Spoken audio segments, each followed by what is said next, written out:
Learn English through stories. B32 PDF. Adapted and modified by Kulwant Singh Sandhu. Contents 1. Goodbye, Mr. Hollywood. Chapters 6, 7, and 8 N.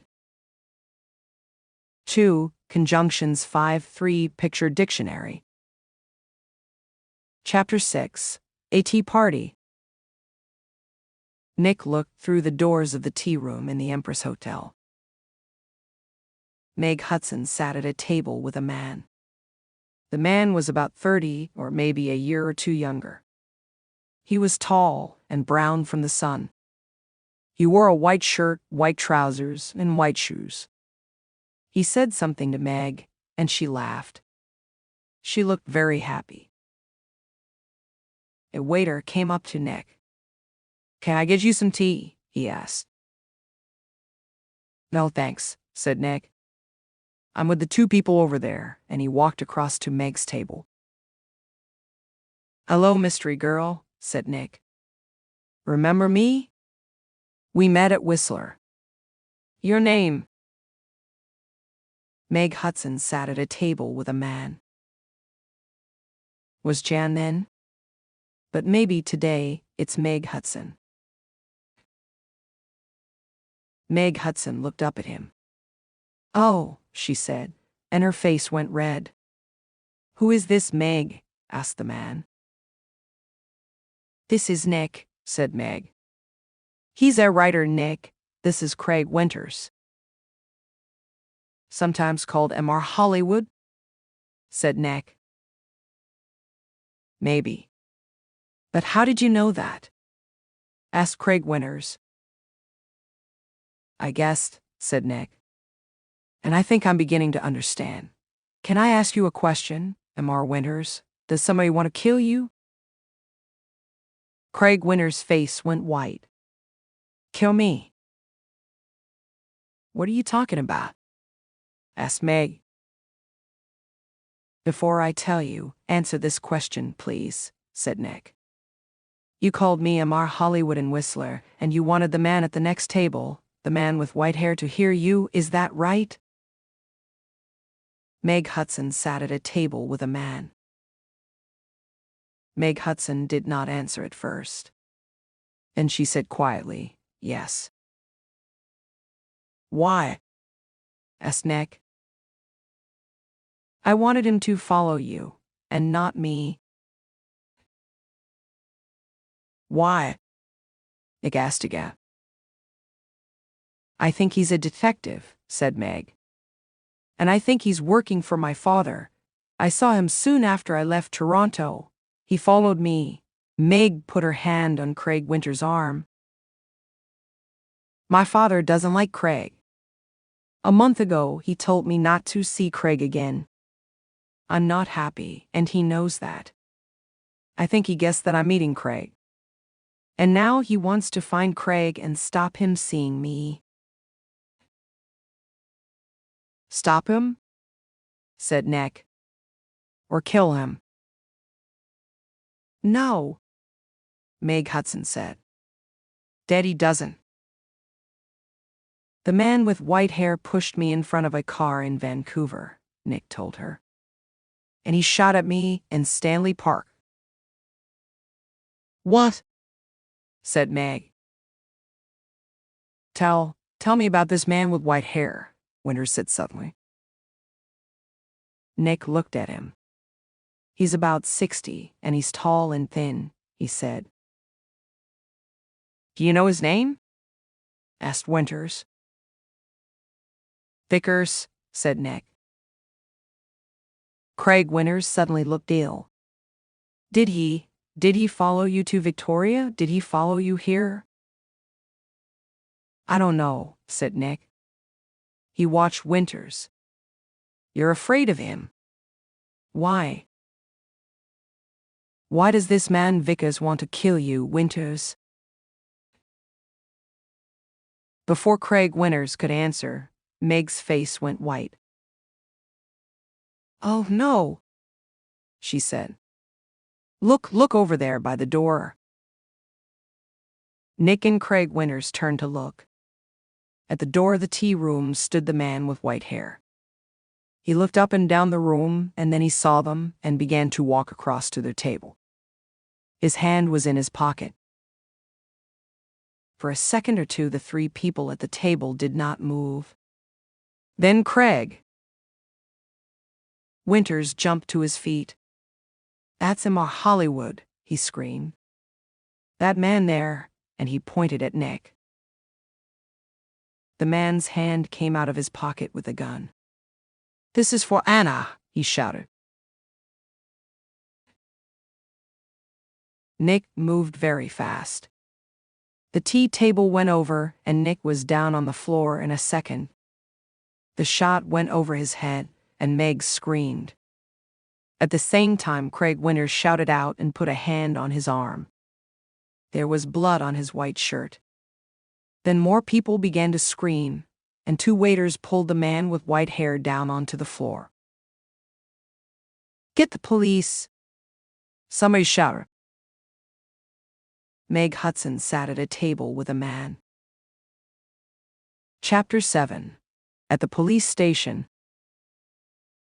It was 7:30 p.m. Nick and Meg were in a room at the police station. The man called Vickers was in a different room with 3 detectives. There was a doctor with him, too. Craig Winters was at the hospital. The door opened and a detective came in with 2 cups of coffee. He put them down on the table and turned to go out again. "Detective Edmonds," Meg said. "Did the hospital call? Is Craig going to be all right?" "Winters," Detective Edmonds said. "Yes, he's going to be okay." "Can I call the hospital now?" asked Meg. "I'd like you to wait," said Edmonds. "Detective Keat is going to be here in a minute. He's just coming from the airport, and," he looked through the open door. "Ah, here he is now." A second detective came into the room, and behind him was a tall man with dark hair. Meg stood up quickly. "Daddy," she cried. "What are you doing here?" "The police called me," said Howard Hudson, "and I flew here at once. Detective Keat met me at the airport. Now, sit down, Meg. I want you to listen to me." He did not look at Nick. Meg sat down, and her father took her hands. "Meg, last week Johnny Vickers came to my house. He wanted to talk about his daughter. You remember Anna, Meg? 3 months ago, she jumped off a bridge in Boston and died. She was young, beautiful, rich, and she didn't want to live. Why? Because she loved a man, and the man took her money, ran away, and left her. And the man was called." "No," said Meg. "No." "Yes, Meg, yes. He was called M.R. Hollywood."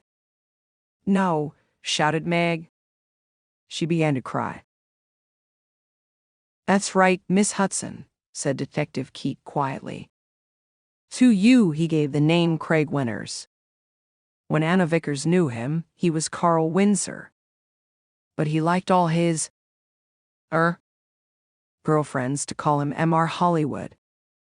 He took nearly $50,000 from Anna Vickers. And there was a girl before that." "No, it's not true," Meg shouted. "It is true, Meg," said her father. Windsor gets all his money from rich men's daughters.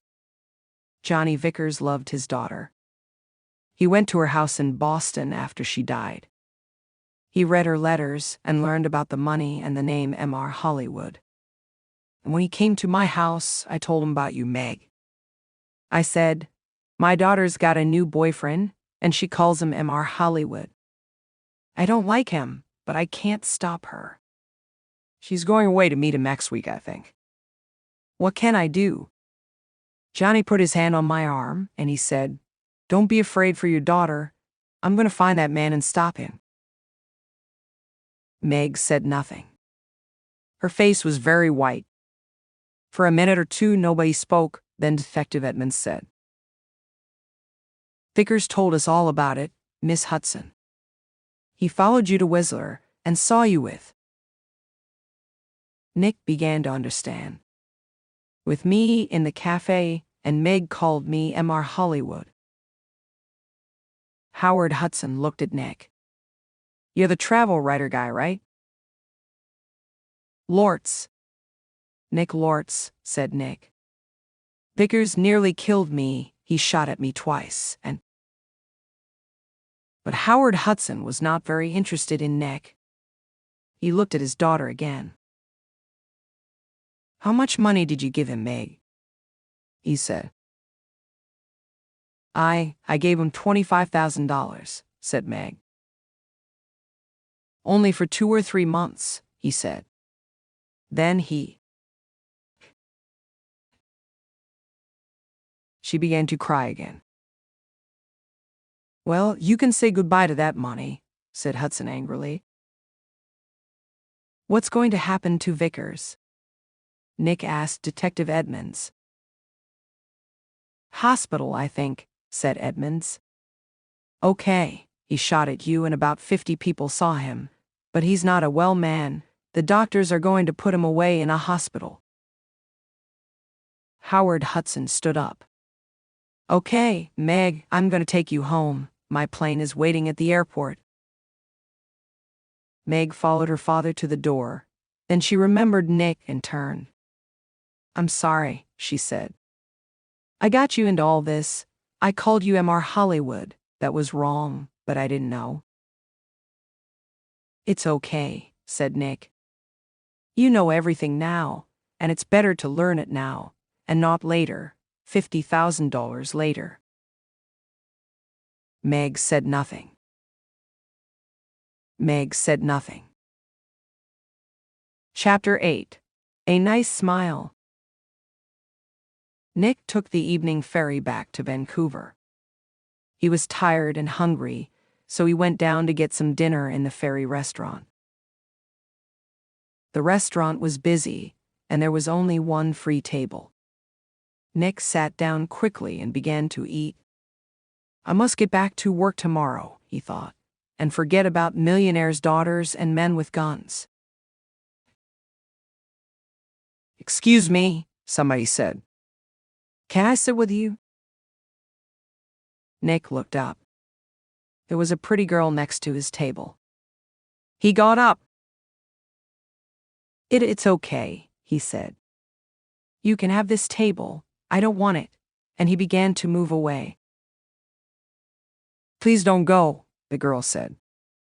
"Stay and finish your dinner," she smiled at him. It was a nice smile. But Nick knew all about nice smiles. "I'm not hungry," he said. And he walked quickly out of the restaurant. The end. Meg said nothing. 2. Conjunctions 5. Conjunctions of time. The conjunctions before, after, since, until, when, while, as, and as soon as are used to say when something happens. They are called conjunctions of time. 1. Take the toy out of the box before you throw the box away. 2. Before you leave the house, be sure that you've got your backpack. 3. I usually do my homework after I have my dinner. 4. After I went to bed, I heard a strange noise downstairs. 5. We've moved to a new house since I last wrote to you. 6. Since the new teacher arrived, we all enjoy our work more. 7. You can't watch TV until you've done your homework. 8. Until the rice is cooked, we can't eat dinner. 9. I'll call you when I get home. 10. When the wind blows, the branches on the tree bend. 11. Dad watches TV while he does his exercises. 12. While we're waiting for the bus, let's play a game. 13. People stand back as the train goes through the station. 14. As the president's car goes past, everybody waves. 15. We went inside as soon as it started to rain. 16. As soon as you finished your homework, let me see it. 3. Picture dictionary page. Classroom actions 1.